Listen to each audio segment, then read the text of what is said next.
Assalamualaikum warahmatullahi wabarakatuh. Rahayu Rahayu Sagung Dumadi.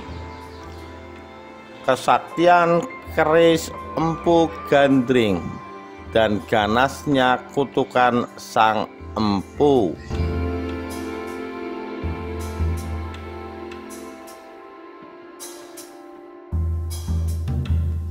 Keris Empu Gandring tak bisa lepas dari pembahasan tentang Ken Arok. Pusaka termasyhur dari sejarah berdirinya Kerajaan Singasari di Jawa Timur ini terkenal karena kutukannya yang memakan korban dari kalangan elit Singasari, termasuk Ken Arok yang tak lain adalah pendiri dan penggunanya. Nama keris ini diambil dari seorang pandai besi yang dikenal sangat sakti, Empu Gandring. Keris ini dibuat atas pesanan dari Ken Arok yang meminta jadi dalam satu malam. Awalnya mustahil pekerjaan berat ini bisa dirampungan seorang empu atau pandai besi yang sakti sekalipun. Namun dengan segenap kekuatan gaib dan kemampuan yang dimilikinya, Empu Gandring pun mampu membuatnya. Tirakat, puasa, dan ritual khusus pun dilakukan Empu Gandring sebelum memilih bahan untuk membuat keris tersebut, agar nantinya keris yang dihasilkan bertuah. Empu Gandring memilih batu meteor sebagai bahan untuk kerisnya, sehingga memiliki aura yang tinggi.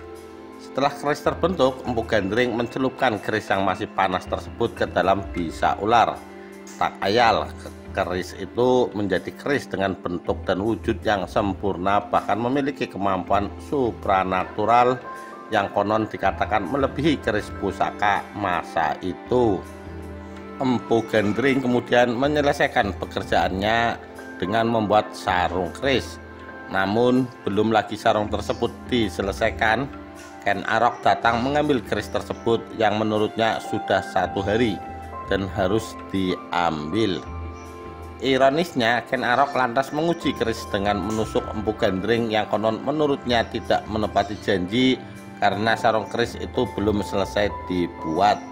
Selain itu, dipercaya aksi itu dilakukan untuk menguji kemampuan keris tersebut melawan kekuatan supranatural si pembuat keris, yang justru disimpan dalam keris itu untuk menambah kemampuannya. Dalam keadaan sekarat, Empu Gandring mengeluarkan kutukan bahwa keris tersebut akan meminta korban nyawa 7 turunan Ken Arok. Dalam perjalanannya, keris ini terlibat dalam perselisihan dan pembunuhan elit Kerajaan Singasari. Tunggul Ametung merupakan kepala daerah Tumapel atau Cikal Bakal Singasari. Saat itu adalah bawahan dari Kerajaan Kadiri yang diperintah Kertajaya dengan gelar Dandang Gendis atau raja terakhir kerajaan ini. Tumapel sendiri adalah pecahan dari sebuah kerajaan besar yang dulunya adalah Kerajaan Jenggala yang dihancurkan Kadiri, di mana kedua-duanya awalnya adalah satu wilayah yang dipimpin oleh Airlangga. Ken Arok membunuh Tunggul Ametung untuk mendapatkan istrinya yang cantik, Ken Dedes. Ken Arok sendiri saat itu adalah pegawai kepercayaan dari Tunggul Ametung yang sangat dipercaya. Latar belakang pembunuhan ini adalah karena Ken Arok mendengar dari Brahmana Lohgawe bahwa barang siapa yang memperistri Ken Dedes akan menjadi raja dunia. Sebelum Ken Arok membunuh Tunggul Ametung, keris ini dipinjamkan kepada rekan kerjanya yang bernama Kebo Ijo, yang tertarik dengan keris itu dan selalu dibawa kemana-mana untuk menarik perhatian umum. Bagi Ken Arok sendiri, peminjaman keris itu adalah siasat agar nanti yang dituduh membunuh Tunggul Ametung adalah Kebo Ijo. Siasat Ken Arok berhasil dan hampir seluruh publik Tumapel termasuk beberapa pejabat percaya bahwa Kebo Ijo adalah tersangka pembunuhan Tunggul Ametung. Ken Arok yang saat itu adalah orang kepercayaan Tunggul Ametung langsung membunuh Kebo Ijo yang konon dengan keris pusaka itu juga. Setelah membunuh Tunggul Ametung, Ken Arok mengambil jabatannya, memperistri Kendedes yang saat itu sedang mengandung dan memperluas pengaruh Tumapel sehingga akhirnya mampu menghancurkan kerajaan Kadiri. Ken Arok sendiri akhirnya mendirikan kerajaan Singasari. Rupanya kasus pembunuhan ini tercium oleh Anusapati, anak Kendedes dengan Tunggul Ametung.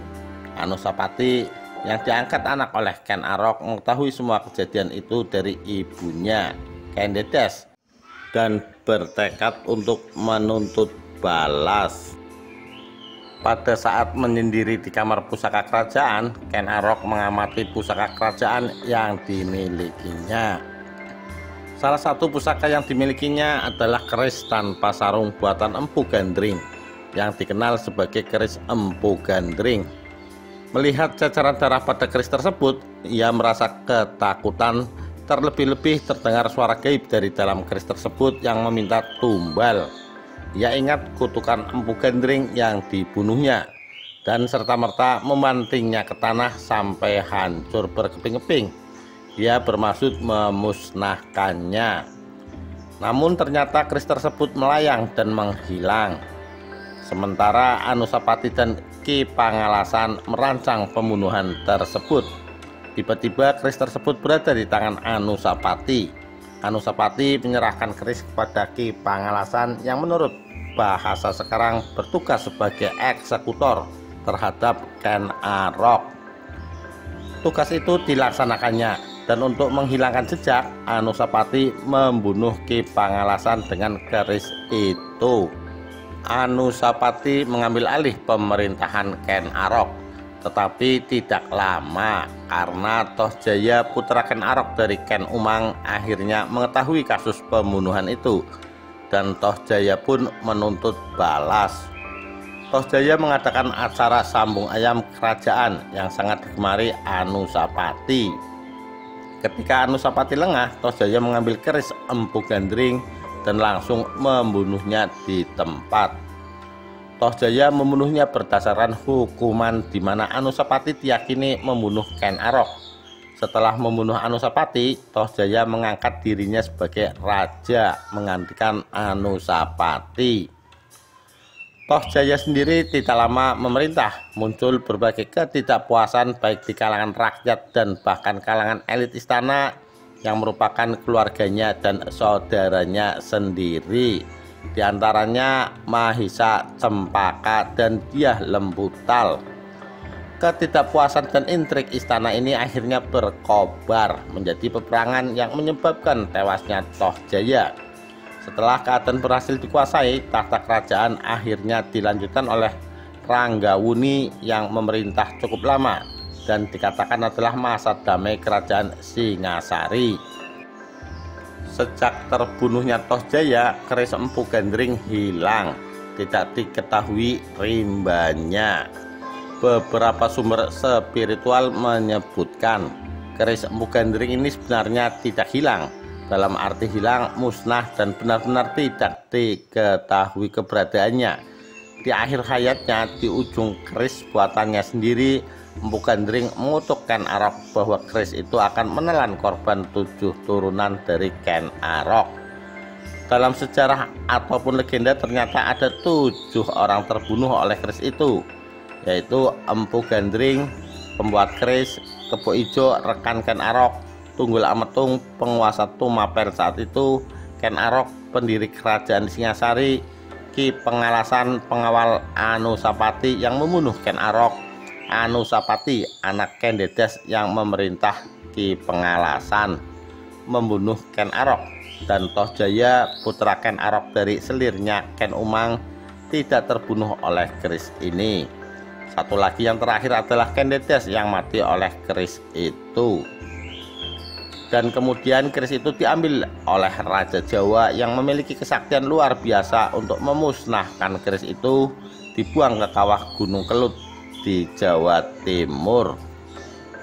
Demikian kisah kesaktian keris Empu Gandring dan ganasnya kutukan Sang Empu. Sekian, terima kasih. Wassalamualaikum warahmatullahi wabarakatuh. Rahayu Rahayu Sagung dumadi.